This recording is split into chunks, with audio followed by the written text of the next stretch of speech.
Dear friends, last day में हमने micro economics और मैक्रो इकोनॉमिक्स दोनों को देखा था। मैक्रो इकोनॉमिक्स का मीनिंग आपको मैंने बताया था। मैक्रो इकोनॉमिक्स में ये कहता है कि जो मैक्रो इकोनॉमिक्स है उसमें जो मैक्रो वर्ड है वो आपका मैक्रोज से निकला है। ये हमने कल डिस्कस किया था। मैक्रोज आपका ग्रीक वर्ड है और मैक्रोज का अर्थ होता है बड़ा। बड़ा मीन्स सारा, कि जो मैक्रो इकोनॉमिक्स है उसमें जो कंप्लीट इकोनॉमी है, समस्त अर्थव्यवस्था है, उसकी स्टडी की जाती है, पूरी अर्थव्यवस्था का अध्ययन किया जाता है। अब ये कहता है कि मैक्रो इकोनॉमिक्स आपकी कहाँ कहाँ अप्लाई होती है, या ये कहें मैक्रो इकोनॉमिक्स का स्कोप क्या है। स्कोप मीन्स कि किस किस कहाँ कहाँ से कौन कौन से एरियाज़ को इसमें स्टडी किया जाता है। फर्स्ट ऑफ ऑल अगर देखें, फर्स्ट ऑफ ऑल इसमें आता है रोजगार का सिद्धांत, थ्योरी ऑफ एम्प्लॉयमेंट। अब थ्योरी ऑफ एम्प्लॉयमेंट में ये कहता है कि मैक्रो इकोनॉमिक्स के अंदर जो थ्योरी ऑफ एम्प्लॉयमेंट है, यानी रोजगार की समस्या है, उसका अध्ययन किया जाता है। मैक्रो इकोनॉमिक्स के अंदर ये देखा जाता है कि हमारे पास एक डिमांड है, आपकी एक किसी चीज़ की सप्लाई है, इनकी स्टडी की जाती है कि किसी चीज़ की डिमांड कितनी है और उसकी सप्लाई कितनी हो रही है। दूसरा अगर देखें, मैक्रो इकोनॉमिक्स के अंदर जो अनएम्प्लॉयमेंट की प्रॉब्लम है उसकी स्टडी की जाती है, अनएम्प्लॉयमेंट की प्रॉब्लम की। एक ये कहता है थ्योरी ऑफ मनी। जो मैक्रो इकोनॉमिक्स है उसके अंदर जो थ्योरी ऑफ मनी है, यानी मुद्रा का सिद्धांत है, मुद्रा के सिद्धांत का अध्ययन किया जाता है। मुद्रा के सिद्धांत का अध्ययन किस चीज़ का अध्ययन किया जाता है मुद्रा के सिद्धांत में? यहाँ पर अध्ययन किया जाता है डिमांड, मनी की डिमांड कितनी है और मनी की सप्लाई कितनी है। इन दोनों की स्टडी की जाती है कि मनी की डिमांड कितनी है और मनी की सप्लाई कितनी है, इन दोनों की स्टडी की जाती है। अब इसके अंदर जो बैंक्स हैं या फाइनेंशियल इंस्टीट्यूशंस हैं, इनकी स्टडी होती है। एक बार दोबारा से जब रिवीजन करेंगे तब और करेंगे और चीज़ें इसके अंदर। एक बार जस्ट देख लेते हैं theory of general price level. Theory of general price level क्या है? इसके अंदर जो जनरल प्राइस लेवल है, जनरल प्राइस लेवल का यहाँ पर मीनिंग है जो सामान्य कीमत स्तर है, सामान्य कीमत स्तर का अध्ययन होता है कि सामान्य कीमत स्तर क्या है। उसके बाद जो प्राइसेस में चेंज होता है, प्राइसेस में चेंज होने से इन्फ्लेशन यानी कि महंगाई कब आती है और उससे क्या क्या प्रॉब्लम होती है। एक है आपका theory of economic growth. Theory of economic growth means कि इकोनॉमी में कितनी ग्रोथ हो रही है। जैसे पर कैपिटा इनकम है, पर कैपिटा इनकम में कितना चेंज आया है, प्रति व्यक्ति आय में कितना बदलाव हुआ है। और एक है आपका theory of international trade. Theory of international trade में जो डिफरेंट कंट्रीज़ के अंदर जो ट्रेड होता है, जो बिज़नेस होता है, जो व्यापार होता है, उसकी स्टडी की जाती है। इसके अंदर आपका थ्योरी ऑफ इंटरनेशनल ट्रेड में जो टैरिफ्स लगते हैं या ये कहें जो टैक्सेस लगते हैं, उन सभी की स्टडी होती है थ्योरी ऑफ इंटरनेशनल ट्रेड में। एक एक करके देखें दोबारा से। सबसे पहले theory of employment. Theory of employment है आपका रोजगार का सिद्धांत।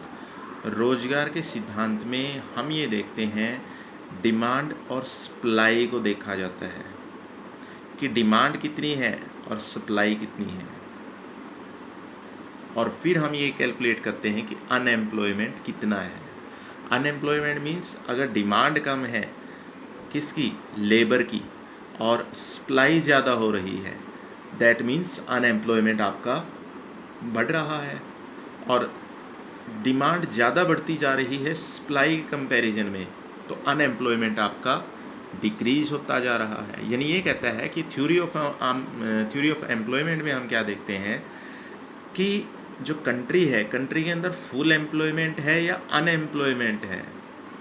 यानी फुल एम्प्लॉयमेंट कहाँ है? फुल एम्प्लॉयमेंट कि जितनी सप्लाई है उससे ज़्यादा ही डिमांड हो रही है।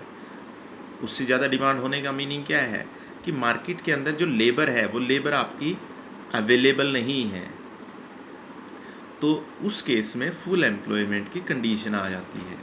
तो ये देखा जाता है कि फुल एम्प्लॉयमेंट कहाँ है और आपका अनएम्प्लॉयमेंट की जो सिचुएशन है वो मार्केट के अंदर, इकोनॉमी के अंदर है या नहीं है।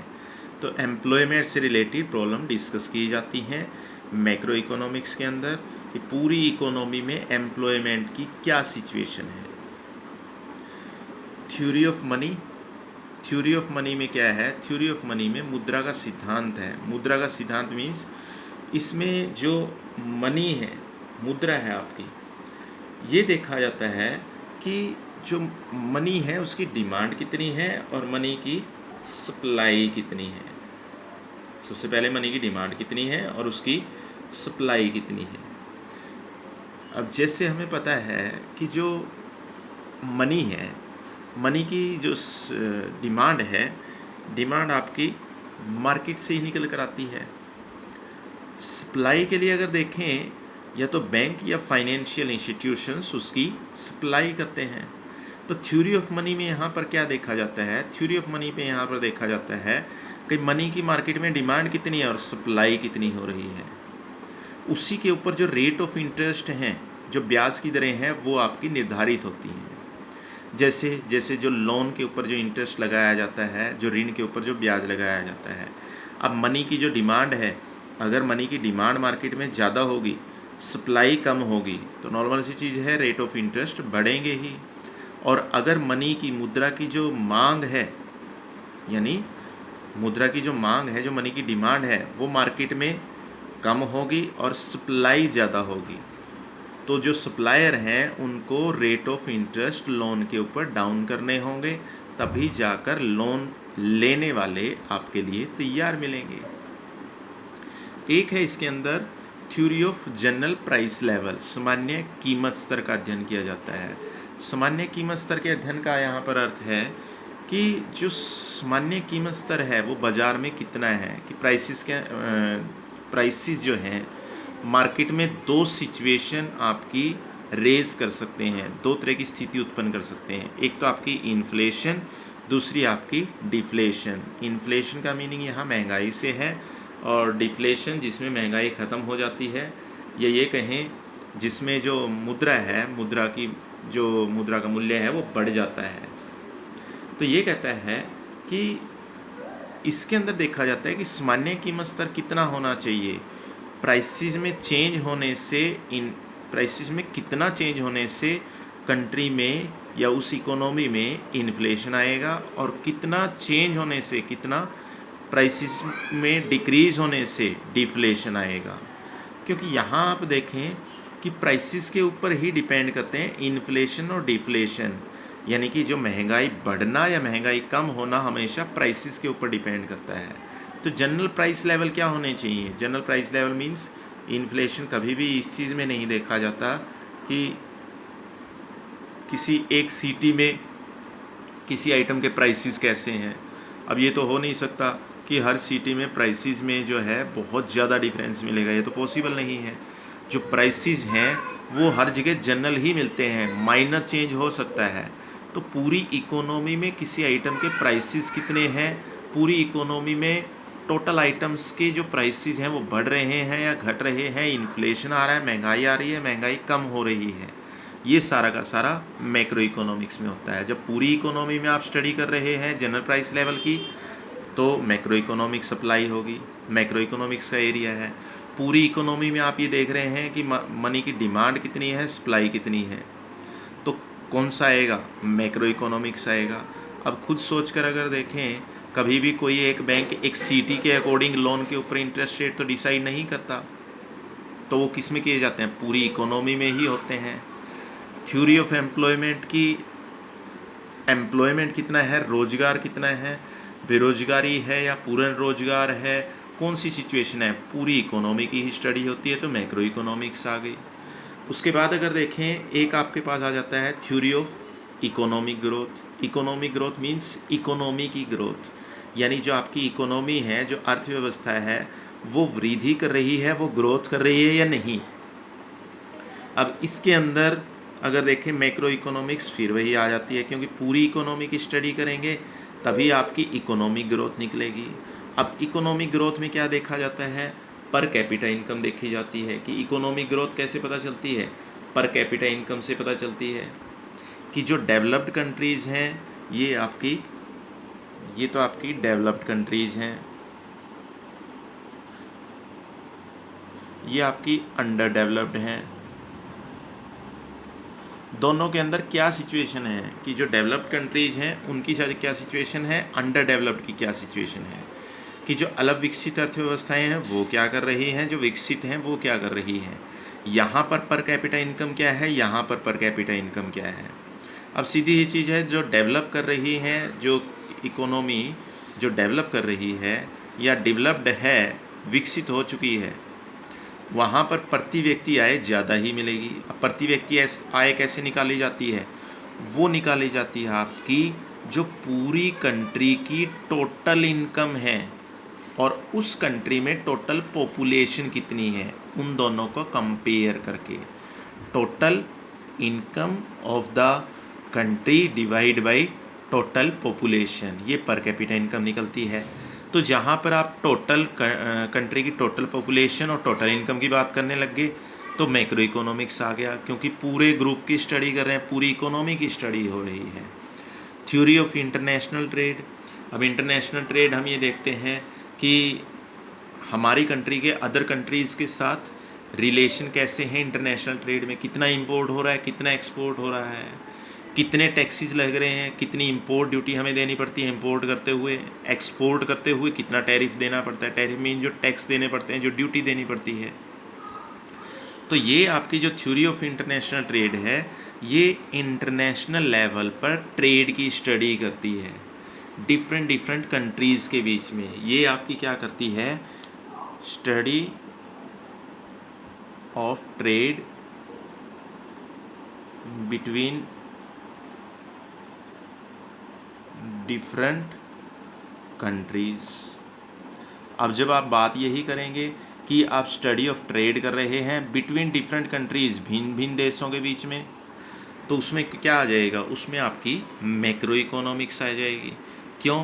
क्योंकि अगर आप अपनी कंट्री की इकोनॉमी को दूसरी कंट्री की इकोनॉमी के साथ कंपेयर करेंगे तो फिर आपकी वही मैक्रो इकोनॉमिक्स यहाँ पर अप्लाई हो जाएगी। उसी का यहाँ पर ये अगर कहें कि उसी का जो एरिया है उसके एरिया में ही आ जाता है थ्योरी ऑफ इंटरनेशनल ट्रेड। क्योंकि यहाँ पर आप केवल किसी एक सिटी या किसी एक विलेज की इकोनॉमी को कंपेयर नहीं कर रहे, आप पूरी कंट्री को कंपेयर कर रहे हो। पूरी कंट्री के जो ट्रेड है उसको किसी अदर कंट्री के ट्रेड के साथ कंपेयर कर रहे हो। तो यहाँ पर आपके पास क्या आ जाएगा, यहाँ पर आपके पास आ जाएगा फाइनली क्या, यहाँ पर आपके पास फाइनली आ जाएगा आपका जो मैक्रो इकोनॉमिक्स है वो। क्योंकि मैक्रो का मीनिंग हमने क्या बताया था, मैक्रो लिया था वर्ड हमने मैक्रोज से। मैक्रोज का मीनिंग क्या था, समस्त, सारा या बड़ा। बड़ा मीन्स कि पूरा ग्रुप, पूरे समूह का अध्ययन किया जाता है। पूरा समूह ही तो आता है इंटरनेशनल ट्रेड में। इंडिया का कंपैरिजन यूएसए के साथ, इंडिया कंपैरिजन चाइना के साथ। अब अगर यही हम कहें कि इंडिया इतना एक्सपोर्ट करता है यूएसए को, यूएसए से इतना इंपोर्ट करता है इंडिया, तो ये जो सारी स्टडी है, ये सारी स्टडी किस चीज़ की है, ये सारी की सारी स्टडी आपकी मैक्रो इकोनॉमिक्स से रिलेटेड ही आ जाती है। तो ये अगर देखें, ये जो हमने किए हैं, ये सारे के सारा जो स्कोप किया है, स्कोप मीन्स कि जो मैक्रो इकोनॉमिक्स है उसमें कौन कौन से सब्जेक्ट की स्टडी की जाती है, यानी मैक्रो इकोनॉमिक्स के अंदर क्या क्या स्टडी किया जाता है। जैसे मैक्रो इकोनॉमिक्स का जो मेन स्कोप है वो कंट्री की जो टोटल इनकम है, जिसे हम नेशनल इनकम भी कहते हैं, उसकी स्टडी की जाती है। उसको डिटेल में देखेंगे हम। डिटेल में देखने का मतलब है उसके ऊपर आपका एक पूरा टॉपिक है, नेशनल इनकम। तो ये कहता है कि ये मैक्रो इकोनॉमिक्स का सारा का सारा आपका जो सब्जेक्ट मैटर है, यानी मैक्रो इकोनॉमिक्स में क्या क्या आता है, वो सारा का सारा आपका इसमें आ जाता है। तो नेक्स्ट डे में नेक्स्ट स्टडी करेंगे हम।